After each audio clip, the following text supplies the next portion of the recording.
Hello, welcome to Direct Joy. Tuesday, it's lunchtime. I'm Cherie Joy and I am a psychotherapist and psychologist, and this is my offering for free to provide some answers out into the world about mental health and emotional well-being. So I've been doing psychology since I was in my early 20s, and I've got a wealth of experience in the NHS, in charities, and now in private practice. And one of the things that I noticed, especially over the last year or so with the ups and downs of the world, is that mental health is really not talked about as much as it should be, really. And I want to change that, and I want to offer. I get a lot of questions kind of through messages and WhatsApp and just generally out in the world, and I want to share some of the answers to that, because there seems to be a repeat pattern. We seem to notice patterns of questions that come up, of things that people are intrigued about. And so as a psychologist and as a psychotherapist, as a counsellor, I really want to offer that for free.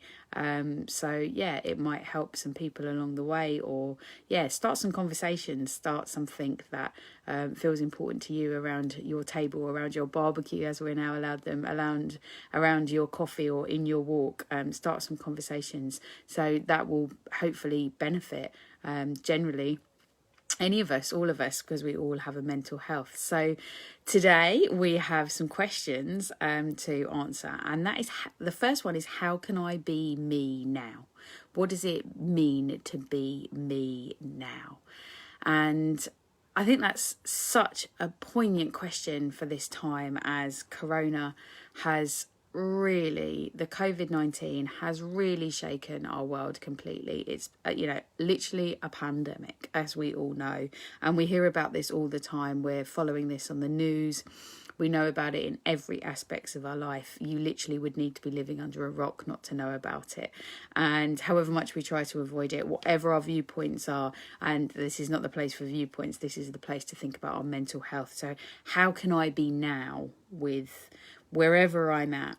And one of the things that I'm really, really interested in is about living in integrity. And what is it like to live in integrity? How can I be me now and live in integrity? Hi to everyone watching. It's great to see you. It's great to see some faces. So hang around. This is a really interesting one about how can I be me now? How can I live in integrity in the world? How can I bring myself in integrity to the world? We may have been shielding. We may have been just generally in lockdown. We may have not had any of that at all and had to go to work for whatever reason, and had to be in the world. Everybody has such a different story, and stories are something that always interests me, because it's ours, it's our story, it's what we bring to the world, and it's who we are. But how can I be me now when there's so much anxiety, when there's so much, well, what do I do? How do I actually do this? What is it like to get on a train again? What is it like to meet up with people again, even if we have been getting on a train? What is it like to actually do life again? And it is so new. We are doing things for the first time again, and you may there is always going to be something that you're doing for the first time, because we've seen such a fundamental lockdown. And sometimes these things, there's no choice now. We're not necessarily able to step back from these things. It's about going back into the office, even if we don't feel quite comfortable with it. It's about socialising with the people that we want to socialise, seeing families, even though we feel like it might be too early. And what do we do with that? What happens with the fear, and how do we actually approach that? Because it is and can be a really anxiety provoking time. It can be a really fearful time. And, whenever we go into fear, there is a set of reactions that happen, and that is the fight, flight or freeze. And I don't want to go into that too much. The side of the things of fear that I find really interesting is a step beyond that, or actually a step before that. And that is, if you're in fear, something's happening, or you're perceiving that something's happening, there is an expectation of something appearing real. Now, whether it's real or not, it kind of doesn't matter in this respect, because it feels real. And if it feels real, it is real. There is something to think about. There is something to process. There is something for you to lead your heart with. Because actually, if it feels real, there's something going on, okay? Even if it's not that actual thing, if it's not that thing that you're thinking about, if it's not, there is a lion, basically. And that's how I refer to it in my work, is there's a lion. And if a lion walked in the room now, what would you do? And it's a really interesting, if you sit and think with that, what would you do if a lion walked up to you? If you were just sitting in your living room or sitting in your garden or out on your walk, what would you do if a lion approached you? How would you approach that fear? And that's the level of adrenaline, the level of excitement, the level of fear, nervousness, the level of anger, the level of absolute petrified rage, the literally life flashing in front of your eyes. So what would you do in that scenario? And how do you then equip yourself? And it might be you freeze, it might be you run away, and it might be that you fight. So that response that if you know that response of what you would actually do, it equips you with so much information. And all that information allows you to think, well, how can I be me? What do I do in these scenarios? And actually, from that place of knowing, it gives you an insight. And that insight is, how can I be me? How can I be me? How can I approach the world in honest integrity and strength? Absolute honesty and strength, which is one of the definitions of integrity, is honesty and strength. And if we take it back to the kind of COVID times, if COVID is the lion, what do we do with that then? What do we do if we're scared, or what do we do if we're anxious? What do we do with that level of nervousness? Now, there's a set of responses, and that could be masks, that could be vaccinations, that could be elbow shakes, it could be whatever you choose it to be. And that is without judgment. It's about withholding the judgment from yourself, taking aside the judgment and saying, what makes me feel good? I was having a conversation with someone over the weekend, and it was a really cool, deep conversation, and I love them. I'm a typical Scorpio. I go deep, and it's a Scorpio full moon at the moment as well. So anyone that's into their astrology, and I mean astrology, not horoscopes. Really important to highlight that. Anyone that's in their astrology will know that it's a Scorpio full moon today. It was in the early hours of the morning, and so we're in a really deep place at the moment, in a really thoughtful place. And this conversation really highlighted that, and it was about what's correct. How do you know about what the precision of correctness is? And if we think about that with integrity, what's correct and truthful and right and wrong? What is pro me? Because if I'm a fighter and the lion of whatever it might be comes across my path, and I decide I'm not going to be a fighter today, I'm going to freeze. Well, how's that going to serve me? I'm naturally a fighter. I naturally know to fight. If I naturally run away and I'm a damn fast runner and I can run from that lion and I know it, and then I freeze and I think, yeah, but I'll do something different because everyone tells me to. How's that going to serve me? I'm a fleer. So therefore it's about understanding, and the fight, flee and freeze is just a kind of really helpful to get into the bones of it. In therapy, we're able to go further and deeper into the depths of what that means, and what those behaviours and what those patterns of behaviours then start how you approach your fear. You can then actually have a fuller understanding of the terrain. But I think that's a really good start of, well, what would you do if the lion was there? Because the COVID-19 is the lion. And what do you do with that? What do you choose to do in your truth? And that doesn't matter what you believe. You don't have to justify that to anyone else, because it's your integrity, it's your honesty and your strength. Now, the issue we have with that is sometimes we don't even know what we believe. We don't know. We're so scared. We're so, and rightly so, okay? And we don't know what to do with that. And it's really important to build up that resilience to knowing what's true for us, because that's the essence of who we are as human beings, that allow us to then have faith in who we are. Without that strength, we're literally like a wibbly wobbly board of I don't know what's going on. And so having that strength of being is kind of like the strong shoulders. If you've got the strong shoulders, you're able to carry more. If you've got the strong abs, you're able to hold more. You have a stronger core. You're able to actually literally hold more. And being able to hold more mentally means having the equipping yourself with the knowledge of who you are, the integrity of who you are in the truest, honest, correct way.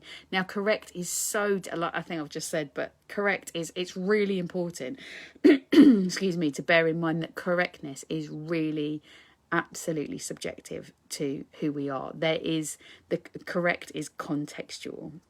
And I just want to repeat that. Correctness is contextual. It depends on the context. It depends on the person. And I think that it's really important to understand how I can be me is what's correct to me. And doing that work, taking that time to think about, well, 1 minute, this is bloody scary. And actually, how do I want to respond? How do I naturally respond? How do I understand that? What are the tools in my toolbox? So, what is it that I have that I know is good and true for me? What is it that I have in my outside world that I know is really feeding me in an understanding of who I am and what I want to then take forward in the world? Because that is going to help you to understand how you respond accordingly and what you want to say when people get too close, or if you want to offer someone a hug, how that hug is then, what are you going to do if they reciprocate and say actually no? What are you going to do if they say yeah? How do we go about the world? How do we understand who we are? And this is a fantastic opportunity to kind of really hit the reset button. So a wise mother that I know said, I wish that I could be the mother that was there for my children when they first went out into the world, like first nursery, first school trips, all the firsts. I wish I could be that mother now, but my children are grown up and I can't be that mother now. And it's like, oh, wow, yeah. How do we mother ourselves through this? Because actually, now we're grown-ups, like we need to mother ourselves, we need to father ourselves, we need to auntie ourselves, we need to be all those things. But also the concept of drawing in community, having community as part of the resilience and energy. And how do we do that? What does that now mean to have community, to be in the families, chosen families, biological families, whatever it might be? How do we then do life when it's new? And it is new. It's new and it's fresh and it's spring. So shedding some light on that today. I hope that is helpful. It's not direct advice, which is one of the things, people always have that thing of, go to a therapist and they'll tell you what to do. Well, we don't. I certainly don't. It's not about direct advice. It's about the fact of equipping you to be the best version of you.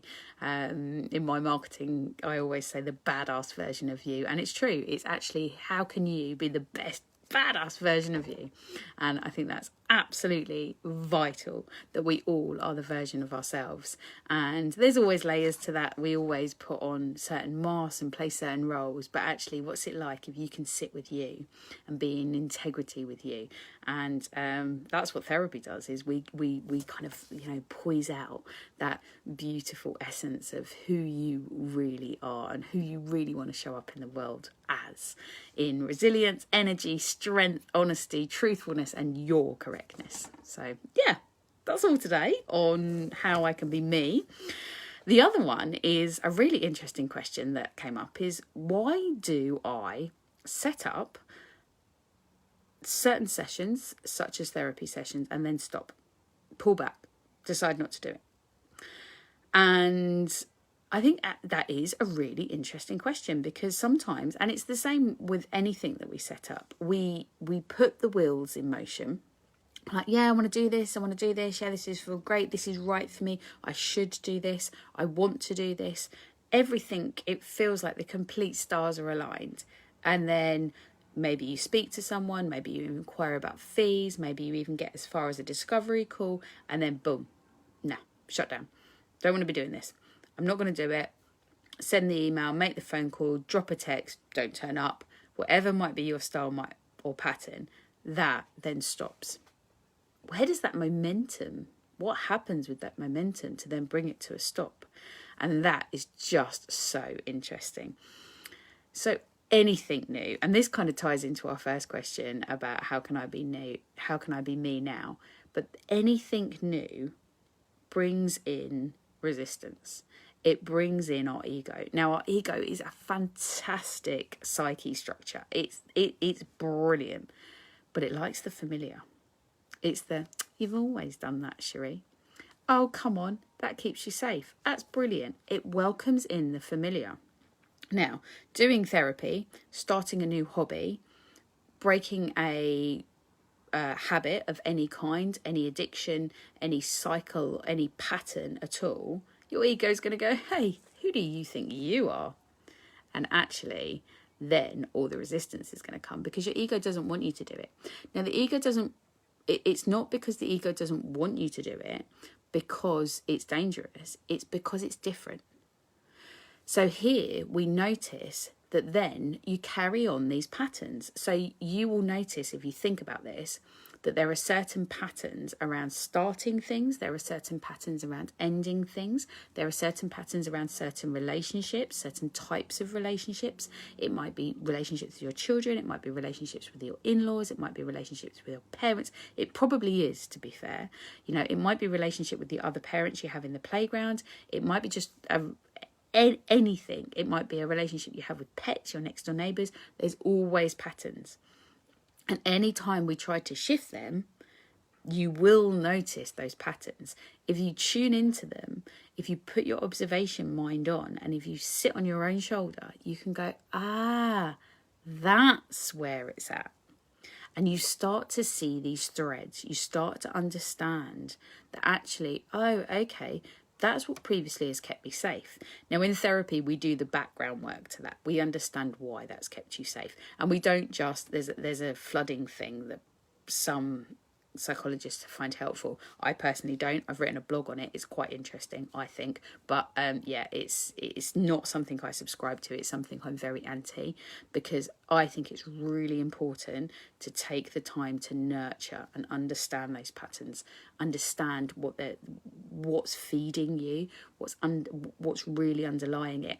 And yeah, us psychoanalytic therapists get a bad rep for, it's always your mother and father and it's always about sex. It's not, but it tends to always link back to our family of origin. It links back to our childhood, you know. The first 1,001 days is, you know, that is just the richest time for us to grow and develop physically, emotionally, the lot. And the first 3 years, the first 18 years. So obviously those years are going to have a lot to inform us on, and also we don't remember much of them. So a lot of it is stored in the body, a lot of it is stored in the subconscious, a lot of it is stored certainly in the unconscious, and that's what we see play out, and that's where it gets really interesting, and that's where the emotions then tie in as well, and that's what keeps us tied into these old patterns. So then you come along with this great new funky idea, ego says no. It's literally like computer says no, and it's part of our ego setup. It's part of our psyche, and that's where we can combine psychology and psychotherapy and psychotherapeutic counselling, and we really get to understand the waves of who we are, and we really get to get under the kind of underbelly really of what's going on with our starting patterns, our ending patterns, our new patterns, because we can really want something, you know, we can really want something. We can really want to drop a habit. We can there can be a huge amount of stuff coming up at us to drop that habit, yeah, especially if it's a physical addiction to something. But the psychological addiction, that is hard too, okay? And doing the work around that really equips you with the tools to say, okay, I know what to bring out. I know what's going on. I can observe it. I can have humour maybe even with it. I can definitely have love and grace and integrity around it, about what I want to do, what I choose to do, rather than playing out those unconscious patterns. And yeah, so that's the kind of work that I do. But getting there, we're going to see resistance to I can't afford it. We're going to see resistance to I'm scared of it. We're going to see resistance to time, to children, to work getting in the way. All these kind of things get in the way. So actually one of the things to do is to just take the time, have a discovery call, But the most important thing is you find someone where you feel comfortable enough to talk to them. And it's very much like the good enough mother. It's comfortable enough. It's the good enough therapist. It's, oh, this is hard, but they seem all right. Now, talking to me, it may not be me. There's loads of other wonderful, experienced people that I know and also that I don't know. So yeah, just putting your toe in and deciding it's something you want to do. Very much like when we stop a habit, you know, just dip your toe in, see what happens, see how you feel, and then see what resistances come up. Notice them, hold them both, and hold them both without judgment. Hold them both with the love of, oh, noticing, and stop, take the time, and then see where your desire is, see where you really want to go with it. And yeah, timing. It might not be today. It may be that this is not the time. And actually your timing is to do something else and to come back to it. And that's okay too, because sometimes we need to do that. We need to go back, to go forward. You know, life is a dance. Hopefully we should start every day with a dance. I'm sure loads of people say that, but definitely Coco Chanel. Every day with a dance. How cool is that? And so leaving you with the idea of dancing every day. And I know I've spoken really, really quickly today, so make sure you catch the replay. Next week I won't be here because I am on a course, a very exciting course, so I will fill you in more when I see you next. And send in your questions. It's lovely to see you. It's lovely to hear from you. I really am getting a lovely flow of people coming on and watching, and yeah, the replays are on YouTube and IGTV on Instagram, and obviously here on Facebook, which is fantastic. So yeah, keep them coming. I'm loving it. I hope you are too. Happy Tuesday, and I will see you in a fortnight. Take care. Bye.